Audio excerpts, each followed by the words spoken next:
going to be a very significant visit. India-UAE relationship is perhaps one of the most transformed relationship. It's a very special relationship which has been going from height to height.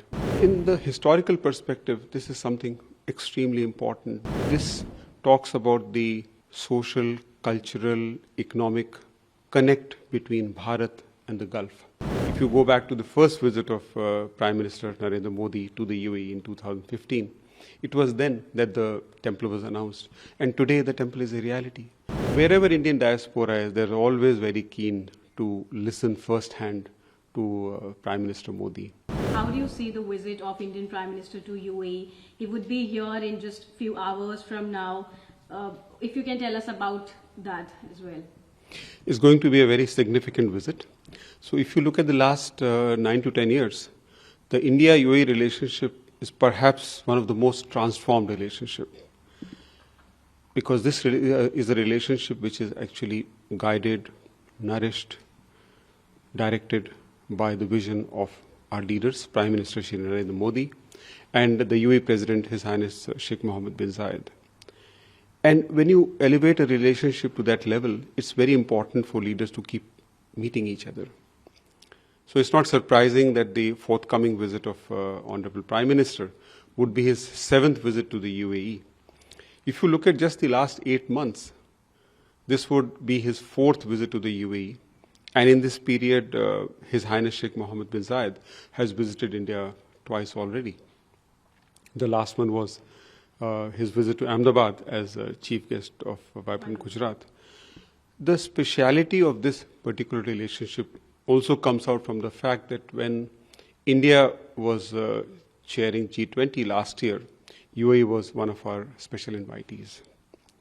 And when UAE was president of COP28 last year, India had the very special honor when Prime Minister Shri Narendra Modi was the only Prime Minister, head of state, head of government, to actually speak at the ceremonial welcome plenary.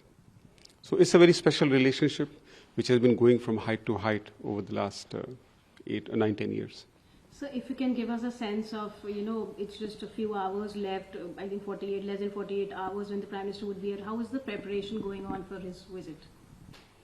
Well, I think we're keeping our fingers crossed, but preparations are going on pretty well, both on the logistics front as well as on the substantive front. It is quite an elaborate visit if you look at it, because this visit will take Prime Minister to both Abu Dhabi as well as Dubai. He'll have bilateral meetings with the President, His Highness Sheikh Mohammed bin Zayed, as well as with Vice President, ruler of Dubai, the Prime Minister, His Highness Sheikh Mohammed bin Rashid in Dubai. He will also be addressing at the World Government Summit in Dubai. He'll be addressing the Indian community in Abu Dhabi and also inaugurating the BAPS Mandir in Abu Dhabi. So it's a very elaborate visit in that sense. On the substantive side, you'll see once the visit starts that there are a lot of very significant documents which will be signed and exchanged, including some treaties, some agreements, some MOUs. A couple of them I can share with you. One is the bilateral investment treaty.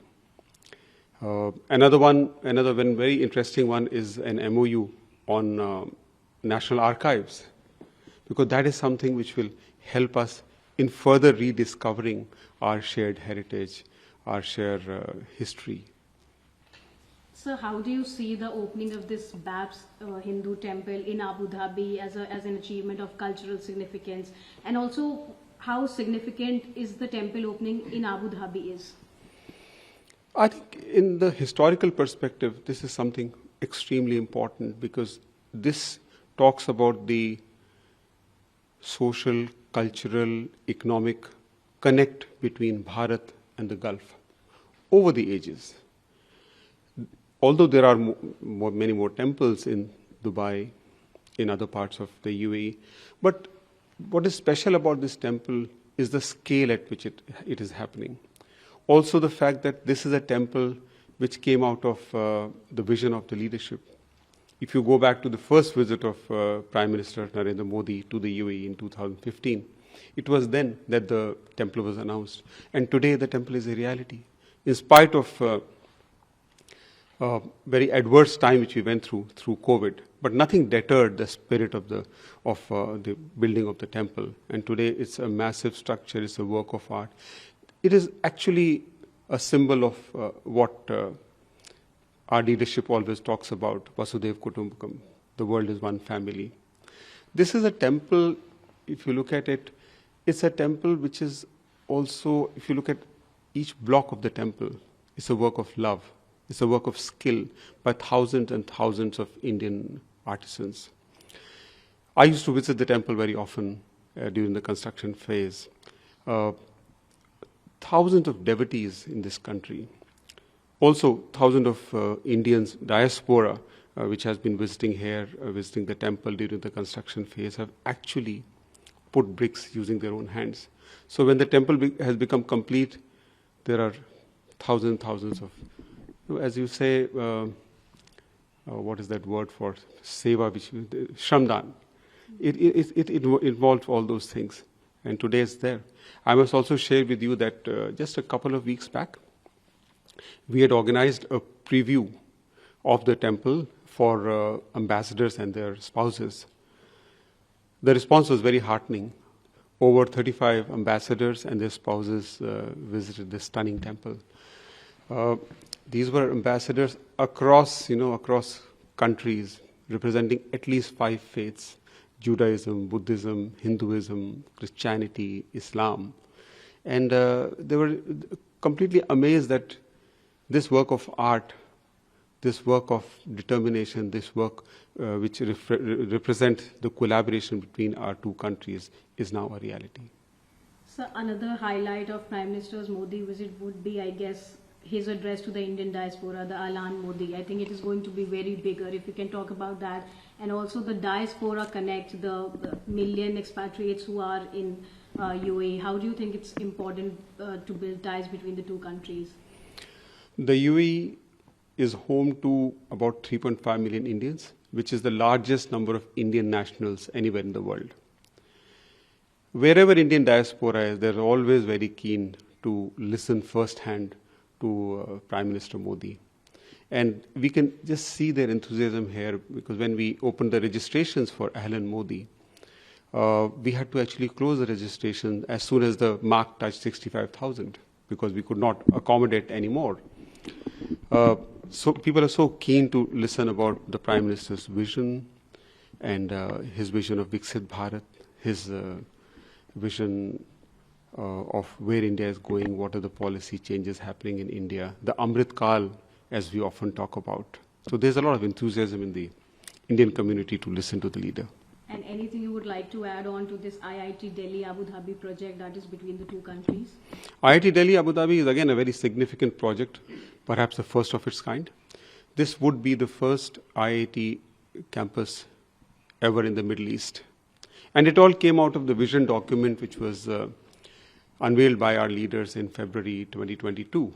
It talked about setting up a campus of IIT here. And just about 8 months back, in July when Prime Minister was here, we signed an MOU to establish that campus here. And today it's a reality. About a week back, the first master's course has already commenced on sustainability and energy transition. So just last question, how do you think this visit would enhance the bilateral relationship between the two countries? Because in 2015, Prime Minister Modi was the first Prime Minister of India to visit UAE in 34 years. How do you see the importance of this visit when it comes to bilateral relationship? I think you've said it well.